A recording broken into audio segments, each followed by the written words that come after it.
2021 is here. A working vaccine has finally been developed and everyone's been willingly taking it. The pandemic is over and we ended racism. We can bury those with all the other things that died in 2020, next to Kanye West's dignity.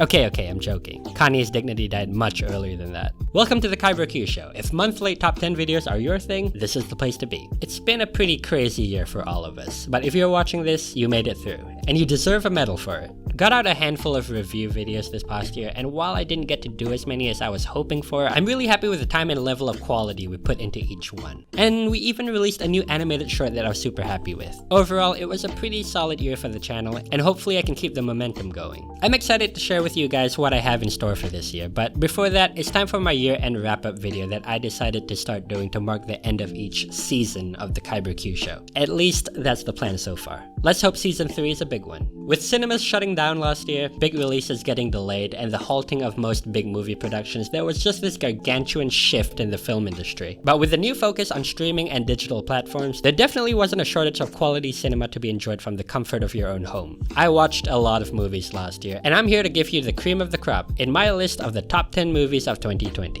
Again, I must stress that this is my personal objective opinion. You might agree with these choices, you might disagree with these choices, and that's fine. If you have your own list of favorite movies, feel free to leave a comment down below.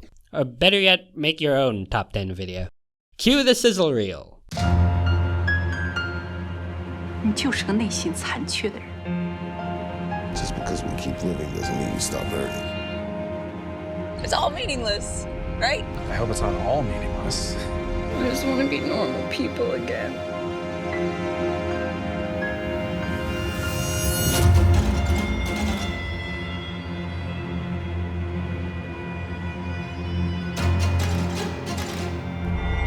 Es una invasión.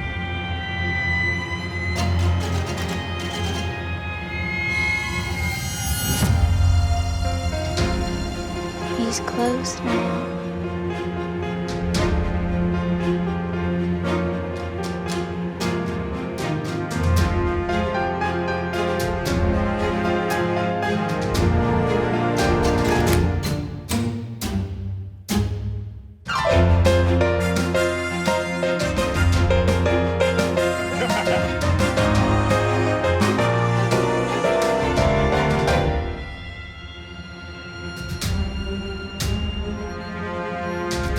It's okay to be scared.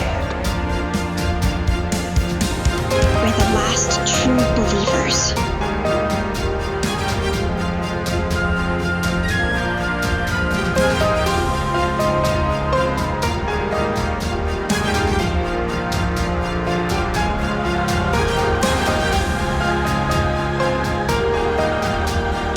We're in this together.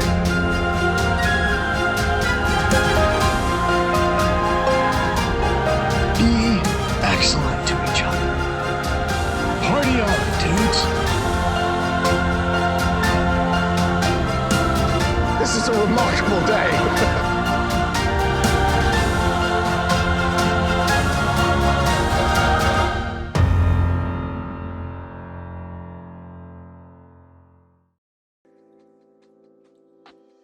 Starting off is a movie that would have never made it into this video if a friend didn't recommend it to me. I ended up watching it, and I loved it enough for it to earn a spot on this list. Judd Apatow's The King of Staten Island is a semi-biographical film co-written by comedian and SNL repertory player Pete Davidson, based on Davidson's own personal struggles with mental illness and the death of his father, while on duty as a fireman during the 9/11 attacks. Pete Davidson is a talented and very funny actor, but I've never seen him carry a whole movie, and in The King of Staten Island, he does it effortlessly. This is a heartfelt, loving comedy with a fantastic supporting cast, headlined by Marissa Tomei and Bill Burr. But it wouldn't be nearly as good without Pete Davidson's involvement, and it's clear that the script is coming from a very real and very sensitive place. And all that emotion and life experience is definitely reflected in the final product, which is in equal parts funny and moving. Judd Apatow has shown before that he can excel at striking a delicate balance between the laugh-out-loud dialogue and the handling of some sensitive subject matter, and that's what we get here.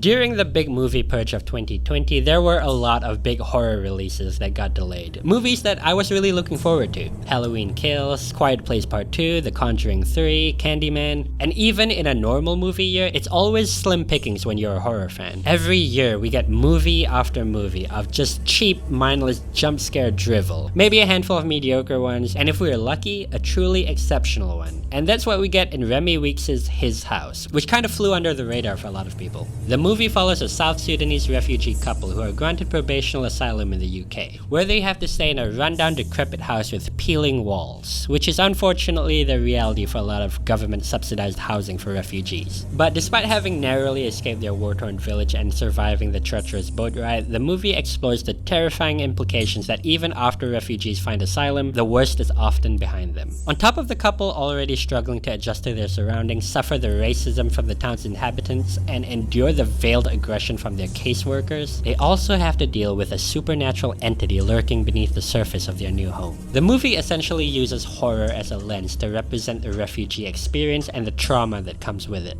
This wouldn't have been easy topics to handle, but the film flawlessly glides through with extremely thought-provoking ideas. It does a great job at putting you in these characters' shoes and invoking the peril and distress they're facing, along with their own inner demons and guilt they can't seem to leave behind. There's just such phenomenal cinematography on display. It's brilliantly paced with an overwhelmingly eerie atmosphere throughout. This one really got to me. The characters were likable, the instances of hostility towards them got me absolutely seething, and the devastating twist hit me hard. So much that I even watched this a second time the week after. 2020 was just an outstanding year for Anya Taylor-Joy, who has more than proven her versatility as a performer. Not only did she play a captivating self-destructive prodigy in The Queen's Gambit, which was hands down my favorite TV series from last year, she also knocked it out of the park in Emma. Wait, that's not right. There we go. The dry dialogue and self-seriousness that is so prevalent in most period dramas doesn't always click with me. And while it's far from one of my favorite film genres, all it takes is a weird sense of humor and a willingness to not take everything so seriously that turns me around. There's just something about a period piece that leans more towards the tongue-in-cheek that delights me to no end. Maybe it's how the sharp and often absurdly funny dialogue is complemented by the extravagant and flamboyant fashion. Or maybe it's just the poking fun at the ridiculousness of the culture and politics of the time. And of course, you can expect nothing less when you're dealing with the timeless wit of Jane Austen's work. Emma is based on the novel of the same name, published in 1815, which has been adapted like way too many times. Man, that is a lot of Emma adaptations. I personally haven't been too familiar with the source material, but after watching this 2020 iteration, I'm keen to revisit some of those older ones. Although it would be hard for them to reach the high bar that this newer one has set for me. Even the full stop in the title is like a statement from the filmmakers that this is going to be the definitive, be-all, end-all Emma. Don't even bother making another one after this. Anya Taylor-Joy, for lack of a better term, is an absolute joy in this, and the sublime direction, gorgeous costume design, and lively characters makes this a fun and satisfying watch. The Five Bloods is everything you've come to expect from a Spike Lee film. The double dolly shot, the sudden change in tone, the political commentary on the African-American experience, and of course the heavy-handed social message that's more in your face than my cat was when I was typing out this script. Heck, one of the antagonists wears a MAGA hat for Pete's sake. I mean, a lot of us should know by now that subtlety is not Spike Lee's strong suit, and it's par for the course every time you go into a movie with his stamp on it. Of course, I don't mean to take away from how great this film is. The Five Bloods follows 4 American vets reuniting in Vietnam decades later, seeking not only emotional closure on their war trauma, but also the remains of their fallen comrade, the Fifth Blood, Stormin' Norman, and a stockpile of gold. What starts off as a mostly fun adventure crumbles into madness as the group gets torn apart, and a group of Vietnamese mercenaries who are also hell-bent on retrieving the gold get involved. While the Spike Lee tropes are here in full force, what we get here is an extremely layered study as to how these different characters all have varying psychological and political perspectives on their service in Vietnam. Some of them have a more romanticized view of the past, particularly because of how they were brought together under Stormin' Norman, played by Chadwick Boseman, who was such a revered hero and leader to them, who, despite only appearing in flashbacks and visions, plays such a big role throughout the story. Some characters carry their emotional scars more openly, and some repress their trauma to a point that that it comes out in extremely harmful ways. The characters are really well fleshed out and memorable, and the movie does a good job at making them believable people. Their pitch-perfect chemistry feels authentic, and it's genuinely heartwarming to see these old friends reunite at the beginning, and equally as tragic when the group gets torn apart by their own secrets and conflicting ideals. Delroy Lindo is the MVP in this, and almost brought me to tears in the emotional climax of the film. Spike Lee also weaves in some social and historical context through these stylish vignettes throughout that add even more layers to the character motivations and mindsets. There were some flaws that stood out to me. It goes a bit Tropic Thunder in a couple of scenes, and the action sequences might feel a little flat, and it does drag on for a tad too long. But for the most part, it's a remarkable film with strong core ideas and messages that are amplified by well-developed characters and direction. Pica is a potentially dangerous psychological disorder involving the consumption of objects or materials not considered to be food. And this forms the basis of the body horror / drama film Swallow, a movie unlike anything I've ever seen before. It follows Hunter, a young woman in a relationship that's deceptively idyllic to the outside world. Sure, she stays in a lavish home with her wealthy businessman husband, but the film slowly lets the viewer in on the overpoweringly isolated and neglected state this character is suffering through. Hunter gets struck by a sudden compulsion to swallow inanimate objects, and as her life crumbles around her, swallowing things becomes the only activity that makes her feel in control. Haley Bennett has been delivering performance after performance as the tormented female figure in 2020, in movies like The Devil All the Time and Hillbilly Elegy, but she absolutely outdoes herself in Swallow, as this hauntingly vacant housewife who feels trapped in her own life. Throughout the movie, we witness her barely holding it together and eventually just fall apart at the seams. I loved the sound design in this. Gulps, gasps, and watery swishes will make your stomach turn with each increasingly dangerous object Hunter swallows. There is just this sickening sense of deep emotional dominion that radiates from the character every time she finishes swallowing, as if she's just conquered her own personal Everest and already has her eyes set on her next one. These swallowing scenes are as intimate as they are disturbing in these masterfully directed pieces of pure uneasiness that will just make you recoil in your seat. They feel earned, with each one serving a strong purpose in the narrative and not just coming off as gratuitous moments of shock value. Swallow was one of my most anticipated films of the year. It was definitely not what I expected, and I mean that in a good way. It's a provocative and sickeningly effective portrait of this tragic character, and I highly recommend checking it out. The 40-year-old version, directed by Rada Blank, produced by Rada Blank, and written by Rada Blank, stars Rada Blank as Rada Blank. Rada. And holy moly, what a superb debut. Rada Blank is an absolute superstar in this. Despite the deceptively low-budget black and white look, this film is just bursting with the intelligence and fine-tuned quality you'd expect from a director with decades of experience. Seriously, just crazy talent on display here. The movie follows Rada, an artist and playwright still struggling to find her voice as she nears her 40th birthday, as she realizes that a career as a rapper might just be the creative outlet she so desperately desires. Despite discovering her natural talent and passion for rapping, she has to overcome her own self-doubt and the skepticism from her peers in search of her next big personal breakthrough. It's about a character seeking an avenue that satisfies her self-expression and brings success at the same time, something that I'm sure a lot of people are going to relate to. What I loved so much about the 40-year-old version was the way it holds up a mirror to the entertainment industry and explores what society expects from certain artists and creators. It's a story with sharp, witty dialogue and powerful rap lyrics, and I greatly enjoyed my time with it. It boasts both style and substance. If you're looking for a comedic movie that's not too heavy but still has something to say, look no further than the 40-year-old version.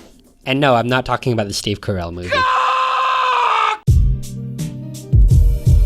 Riz Ahmed put out two incredible movies in 2020. The Sound of Metal, where he plays a heavy metal drummer who becomes deaf, and Mogul Mowgli, where he plays a rapper who develops an autoimmune disorder. What's next, a movie where he plays a trumpeter with paralysis? I do definitely recommend watching both these movies, but I wanted to limit myself to just one for this list because of how similar they are. Both movies do have a musician that is forced to stop performing because of their respective afflictions, and yes, while they do have extremely identical surface-level concepts, they're quite different thematically. The Sound of Metal was a fantastic film in its own right, and I definitely want to praise the effective sound design and how they gave the spotlight to the deaf community. But for my money, I definitely have to choose Mogul Mowgli, or as the poster calls it, Momgo Ulgli. for its complex themes of cultural and religious identity that resonated more with me. Riz Ahmed plays Zahir, who goes by the name Zed, a prolific British-Pakistani rapper whose work is based on his experiences with being a brown South Asian Muslim living in a Western society, something that I, on a personal level, can deeply relate to. Written by Riz Ahmed and Bassam Tariq, who also directed it, it's clear that this is a passion project for the both of them, drawing from their own experiences. There's definitely a high level of authenticity here with how their culture and religion is portrayed. And apart from the core beats that push the story along, what really helped draw me in were these smaller character exchanges, where Zed shares these micro discussions or arguments about practicing their religion. These just added so much more to the movie for me. There's even this bit where one of Zed's relatives argues with him about how he's almost betraying his cultural background and whitewashing his identity by calling himself Zed instead of Zahir. And yeah, you can tell how that would hit hard for me. After Zed gets diagnosed, he has to stay in this hospital in London, putting him in close proximity to his family and forces him to confront his own cultural and artistic identity. From this point on, the movie slowly dissects Zed's character and urges both him and the audience to question if his persona is molded more by the hardships and conflict he's faced as opposed to the actual religion and culture he's supposedly fighting for.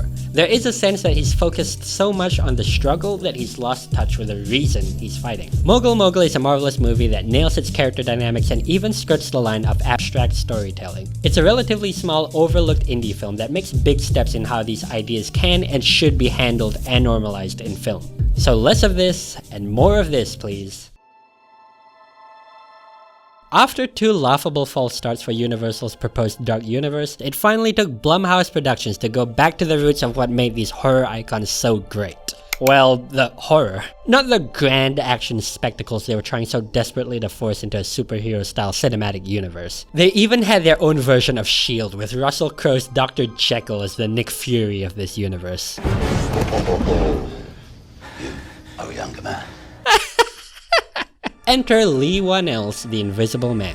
This is a refreshing spin on the Invisible Man mythos, because instead of being a straight adaptation, it's loosely building off the framework of the original story to create something that feels modern and original. This Invisible Man is a far less ambitious antagonist compared to the 1933 film, choosing to gaslight his ex instead of tormenting an entire village. What struck me about the horror of this movie is how it experiments with the fear of the unknown, often playing tricks with the viewer's mind. Director Lee Whannell plays with framing, negative space, and uncomfortably long lingering shots, making you question if there is indeed the Invisible Man present in the shot, and putting you in the tormented and paranoid headspace of Elizabeth Moss's character. And what a fantastic performance by Elizabeth Moss, who does such a great job inciting terror at what is effectively nothing a lot of the time. This is an impressively tight script that gets to the point and is expertly paced, offering shocking twists and scares along the way. This is the first movie in a long time that juggles this many genres without falling apart. It manages to be a psychological thriller, a sci-fi horror, a mystery/suspense, and it even has some gripping action scenes. And it all somehow still feels organic because everything ties into the same idea of this toxic, abusive relationship. There are a lot of moving parts here that come together well by the end.